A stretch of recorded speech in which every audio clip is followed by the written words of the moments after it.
ज्योत्स्ना पुलकितयामि रकरवाले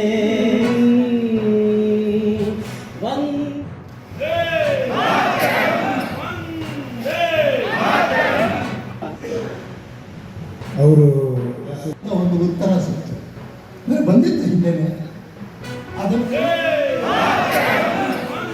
ನಾವೆಲ್ಲರೂ ಸೇರಿದ್ದೇವೆ.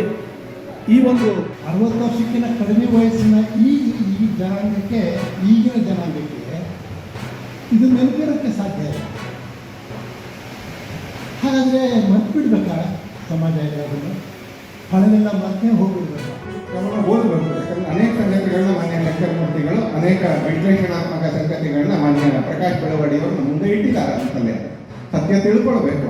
ಸತ್ಯ ಯಾಕೆ ತಿಳ್ಕೊಳ್ಬೇಕು ಅಂತ ಕೇಳಿದ್ರೆ ಡಾಕ್ಯುಮೆಂಟೇಶನ್ ಅಲ್ಲ. ಸತ್ಯ ಯಾಕೆ ತಿಳ್ಕೊಳ್ಬೇಕು ಅಂತ ಹೇಳಿದ್ರೆ ಯಾವುದೋ ಟಿವಿ ಎಕ್ವಿಸ್ಗೋಸ್ಕರ ಅಲ್ಲ. ಈ ಸತ್ಯ ಯಾಕೆ ತಿಳ್ಕೊಳ್ಬೇಕು ಅಂತ ಕೇಳಿದ್ರೆ ನಮ್ಮ ದೇಶದಲ್ಲಿ ಇನ್ನೊಂದರಿ ತುರ್ತು ಪರಿಸ್ಥಿತಿ ಹೇರುವಂಥ ಪರಿಸ್ಥಿತಿ ಬರಬಾರ್ದು. ಸಹಜವಾಗೇ ಬರಲ್ಲ.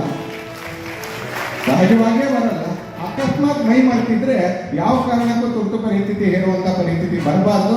ಆ ಥರ ನೇತೃತ್ವಗಳ ಮನಸ್ಸಲ್ಲಿ ಆ ಥರದ ಅಂಶ ಕೂಡ ಹೋಗದೆ ಇರುವಂಗೆ ಅಂತ ಒಂದು ದೇಶ ಅಂತ ನಾವು ನಂಬಬೇಕು. ಯಾಕೆಂದರೆ ಎಷ್ಟೊಂದು ವಿಚಾರಗಳಿದೆ, ಎಷ್ಟೊಂದು ಥರದ ಜನರು, ಎಷ್ಟೊಂದು ಭಾಷೆಗಳು, ಎಷ್ಟೊಂದು ಜನಪದಗಳು, ಮತ್ತು ಎಲ್ಲವನ್ನೂ ಒಂದು ಕಡೆ ಹಾಕಿ ಈ 4 ರೂಲು 10 ರೂಲು ಇಟ್ಕೊಂಡು ಮಾಡೋ ಥರದ ದೇಶ ಅಲ್ಲ ಇದು. ಗೊಂದಲಕ್ಕೆ ಬೀಳೋದು ನಿಜ. ಆದರೆ ಆ ಅರಿವು ಇತ್ತೀಚಿನ ಯುವಜನಾಂಗದಲ್ಲಿ ಕಡಿಮೆ ಆಗುತ್ತಾ ಇರೋದನ್ನು ನಾವು ನೋಡ್ತಾ ಇದ್ದೀವಿ. ಆ ನಿಟ್ಟಿನಲ್ಲಿ ಯುವಜನತೆಗೆ ಆ ಹೋರಾಟದ ಮಹತ್ವವನ್ನು, ಸಂವಿಧಾನದ ಆಶಯಗಳನ್ನು ತಿಳಿಸುವ ಉದ್ದೇಶದಿಂದ ಈ ಕಾರ್ಯಕ್ರಮ ಮತ್ತು ಈ ಪುಸ್ತಕ ಬಿಡುಗಡೆಯ ಒಂದು ಕಾರ್ಯಕ್ರಮವನ್ನು ನಾವು ಈ ದಿವಸ ರಾಷ್ಟ್ರೋತ್ಥಾನದ ಬಳಗದ ಪರವಾಗಿ ಆಗಿಬಿಟ್ರೆ ನಾವು ಪಡೆದ ಸ್ವಾತಂತ್ರ್ಯವನ್ನು ಉಳಿಸಿಕೊಳ್ಳುವ ಎಲ್ಲ ರೀತಿಯ ಅರ್ಹತೆ ಬರುತ್ತೆ, ಶಕ್ತಿ ಬರುತ್ತೆ. ಅದರಿಂದ ಈ ಸಂದರ್ಭದಲ್ಲಿ ಒಂದು ವಿಶೇಷವಾದ ಗುಹಿಲು ಎಂಬ ಪುಸ್ತಕ ಬಿಡುಗಡೆ ಆಗ್ತಾ ಇದೆ. ಇಂತಹ ಕಾರ್ಯಕ್ರಮಗಳು ಮತ್ತೆ ಮತ್ತೆ ನಮ್ಮ ದೇಶದಲ್ಲಿ ನಡೀಲಿ, ಮತ್ತೆ ನಮ್ಮ ಜನಗಳಿಗೆ ಒಂದು ರೀತಿಯ ಎಚ್ಚರ ಆಗಲಿ, ದೇಶದ ರಕ್ಷಣೆಯ ಬಗ್ಗೆ ಅವರಿಗೆ ಕಾಳಜಿ ಬರಲಿ ಅಂತ ಸಂದರ್ಭದಲ್ಲಿ ನಾನು ಕೇಳ್ಕೊಳ್ತಾ ಇದ್ದೀನಿ.